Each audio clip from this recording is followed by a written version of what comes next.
The other thing about the heatsink and the efficiency of the heatsink is that it allows the device to be totally sealed. Because it's completely sealed with no openings, you don't have to worry about any kind of, your disinfectants getting inside of slots where, either fans or simply ventilation is allowed to happen. The buttons themselves are completely sealed. They're rubberized. There's no openings to where if you ever get any kind of a material down in there that it's going to cause a problem.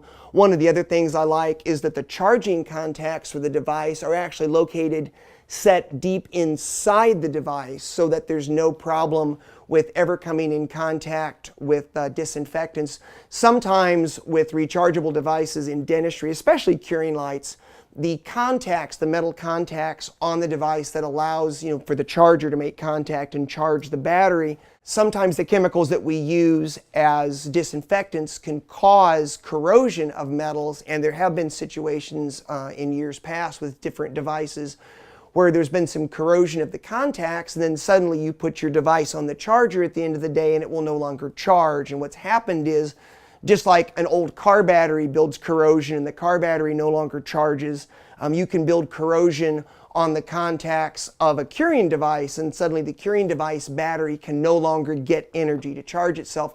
Doesn't happen with this because of the recessed area of the charging contacts. So when you've got a device like this that's completely sealed, you don't have to worry about that from a cleanliness standpoint. One other thing that is really nice about this device is the charger stand here does have a built-in radiometer. And I'm amazed oftentimes that people don't check their lights on a regular basis. If you don't have proper output of light, then you don't get proper curing because of things such as either a problem with the electronics, or it could be buildup of material in the tips or whatever. And so I have a real passion about making sure that the lights work and that the lights are adequate. And that's hard to do if you don't have a radiometer handy. Well, the Demi Ultra has a radiometer built into the charging station. And so anytime you want to check it, you simply come over, put the tip on top of the light port, hit the button, and you can actually see, is it adequate or not? And that gives you a great peace of mind knowing that your light is doing what it's supposed to do.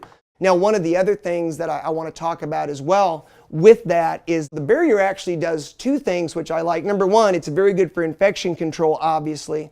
But the second part is it allows you to get as close as humanly possible to the target, which is the restoration, and that allows you then to get the best possible cure for your restoration as well. So in conclusion, the Demi Ultra has an ultracapacitor which allows it to come to a complete full charge in 40 seconds. And that complete full charge allows you 25 10-second cures. The other thing that's great about this device is that it does not put out as much heat. It allows you to get the same depth of cure that you would expect with any device that is a curing device that comes from Kerr, and yet you get less heat with it. So the heat output of this device is minimal, and yet you get the same depth of cure that you would get in any device from Kerr.